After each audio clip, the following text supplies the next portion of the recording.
Chaque jour, votre argent perd un peu plus de sa valeur, presque sans que vous vous en rendiez compte. Les prix augmentent, vos achats deviennent plus chers, et pourtant, certains prospèrent comme jamais. Mais alors comment est-ce possible ? Le mot-clé, c'est l'inflation, cette hausse générale et continue des prix dans l'économie qui réduit le pouvoir d'achat de chaque euro que vous possédez. Elle peut vous appauvrir silencieusement ou enrichir ceux qui savent en profiter. Alors qui sont les gagnants de l'inflation ? Et surtout, comment font-ils pour transformer ce phénomène en opportunité ? La réponse pourrait changer votre manière de voir votre argent.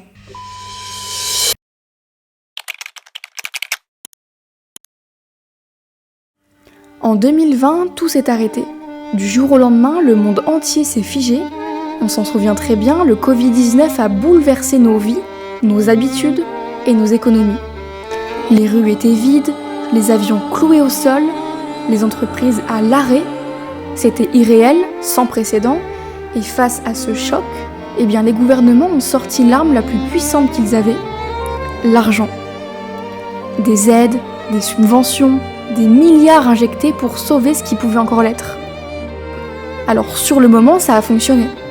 Les marchés ont repris confiance, les salaires ont été maintenus et la consommation a redémarré.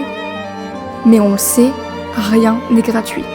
Parce que quelques mois plus tard, tout cet argent qui circulait sans limite a fini par déclencher une autre crise, une inflation record que l'Europe n'avait plus connue depuis plusieurs décennies. Alors d'un coup, tout devenait plus cher, l'électricité a augmenté de près de 40% pour certains foyers, le gaz, lui, a flambé de plus de 60%, et le caddie moyen d'une famille française a augmenté de près de 15% en seulement un an. Alors la classe moyenne a payé la crise 2 fois, d'abord par l'arrêt de l'activité, puis par la chute de son pouvoir d'achat. Face à cela, d'autres vivaient une toute autre histoire. Bernard Arnault, le patron de LVMH, a vu sa fortune personnelle quasi doubler entre 2020 et 2021. Xavier Niel, le fondateur de Free, a vu sa fortune croître de près de 30% entre 2020 et 2023. Et un rapport d'Oxfam révèle que la fortune des milliardaires dans le monde a plus augmenté en 19 mois de pandémie qu'au cours de la dernière décennie. Vous comprenez alors qu'il n'y a qu'une seule inflation, mais que ses conséquences créent deux réalités radicalement opposées. D'un côté, il y a ceux qui possèdent des liquidités, de la monnaie. Ce sont ceux qui, si vous leur posiez la question « Qu'est-ce que l'argent ?», vous répondrez « c'est ce qui me permet d'acheter ce dont j'ai besoin et de croire que demain sa valeur tiendra grâce à la confiance que nous plaçons dans les institutions. » Et c'est vrai, mais c'est surtout une promesse. Une promesse que demain, cet euro dans leur poche aura la même valeur qu'aujourd'hui. Le problème, cette promesse n'est jamais tenue. Car lorsque l'inflation arrive, chaque jour, chaque mois, cet argent perd silencieusement de sa valeur. Si en 2020, 10 € permettaient d'acheter une bouteille d'huile d'olive, aujourd'hui en 2025, ces mêmes 10 € ne suffisent plus. Le prix de la bouteille a augmenté, donc le chiffre sur le billet n'a pas bougé, mais ce qu'il permet d'acheter s'est considérablement réduit. Et surtout, si l'inflation est annoncée à hauteur de 3 ou 4% par an, ça paraît dérisoire, presque négligeable, mais sur le long terme, l'effet est énorme. Sur 20 ans, c'est près de la moitié d'une épargne qui peut disparaître, emportée par la hausse des prix. De l'autre côté, il y a ceux qui possèdent des actifs. Eux ont compris comment fonctionne le système, ils savent que l'inflation ne fait pas que détruire le pouvoir d'achat. L'inflation, elle transforme aussi la valeur de tout ce qui existe dans l'économie réelle. Et un actif, c'est quelque chose qui existe en dehors de la monnaie. Cela peut être de l'immobilier, des actions d'entreprise ou encore des parts dans un projet. Ce sont des biens tangibles, capables de préserver leur valeur dans le temps, indépendamment de la perte progressive de valeur de la monnaie causée par l'inflation. Prenons l'immobilier, entre 2020 et 2025, dans certaines grandes villes françaises, les prix ont augmenté de près de 7%. Un appartement acheté 200 000 € en 2020 vaut aujourd'hui 214 000 €, autrement dit 14 000 € de patrimoine supplémentaire. Vous comprenez maintenant pourquoi Bernard Arnault et Xavier Niel ont vu leur fortune exploser pendant la pandémie. Leur fortune n'est pas détenue en euros, mais elle est en grande partie investie dans des entreprises, des marques et des actifs réels qui prennent de la valeur lorsque l'inflation s'installe. Maintenant, vous voyez la différence, l'un s'enrichit, l'autre s'appauvrit.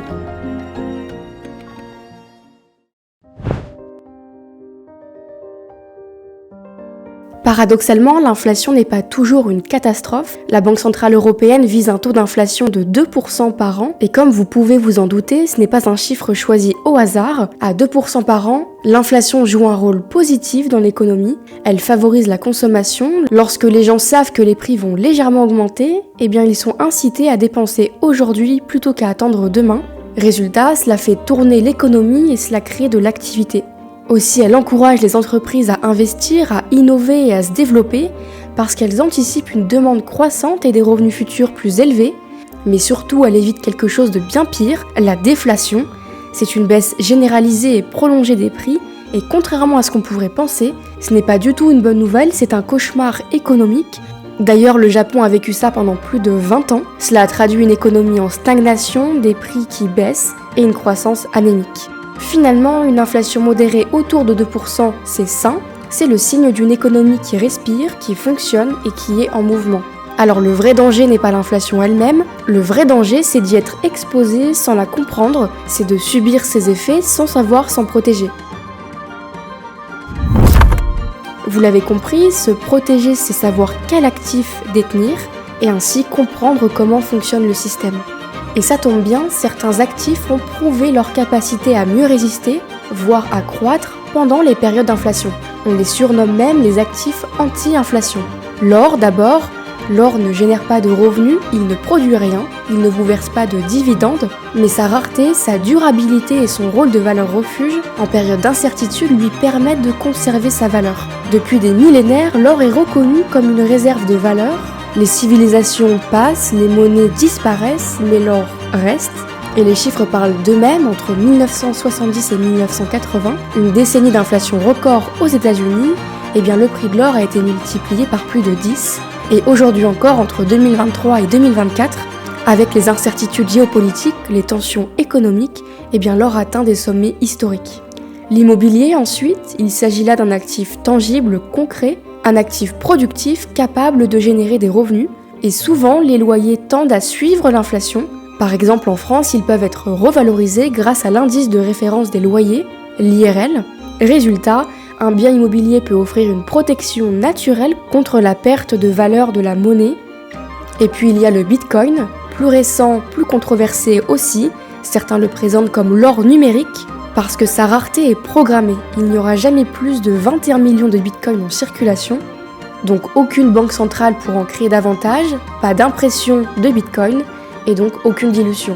Et face à une monnaie qui se dévalorise, un actif rare et limité devrait en théorie prendre de la valeur. Mais attention, le bitcoin reste extrêmement volatile et son efficacité réelle face à l'inflation reste débattue. C'est un actif plutôt récent, encore en phase de maturation. Il n'a pas encore traversé plusieurs cycles économiques comme l'or ou l'immobilier. Certains y croient dur comme fer, d'autres restent sceptiques. Ce qui est sûr, c'est qu'il représente une nouvelle classe d'actifs.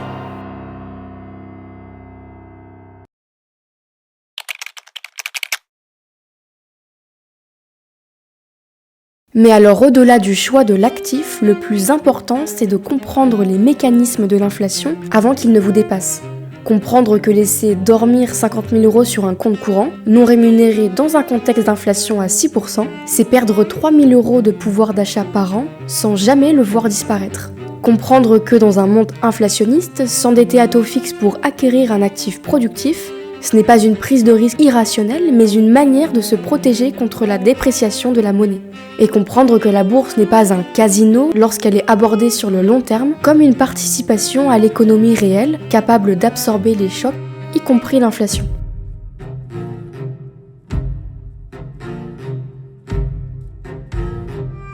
Pour conclure, retenez ceci. L'inflation n'est ni juste ni injuste, c'est un phénomène économique, un mécanisme de dépréciation progressive de la monnaie, et ce mécanisme favorise structurellement ceux qui détiennent des actifs, tandis qu'il fragilise ceux qui détiennent principalement de la monnaie. Ce n'est pas un hasard si à chaque crise les écarts de richesse se creusent. Comprendre l'inflation, c'est comprendre pourquoi certains s'enrichissent pendant que d'autres s'appauvrissent, pas pour devenir milliardaires, pas pour rejoindre le club des Bernard Arnault. mais pour protéger ce qu'on a, pour construire petit à petit un patrimoine qui nous protège, pour ne plus subir les crises mais apprendre à les anticiper. Et chez Finadvent, c'est exactement ce qu'on fait. On vous donne les clés pour comprendre, pour agir et pour ne plus subir, parce que l'éducation financière, ce n'est pas un luxe réservé aux riches, c'est une nécessité, c'est une arme, et il est temps que vous appreniez à vous en servir.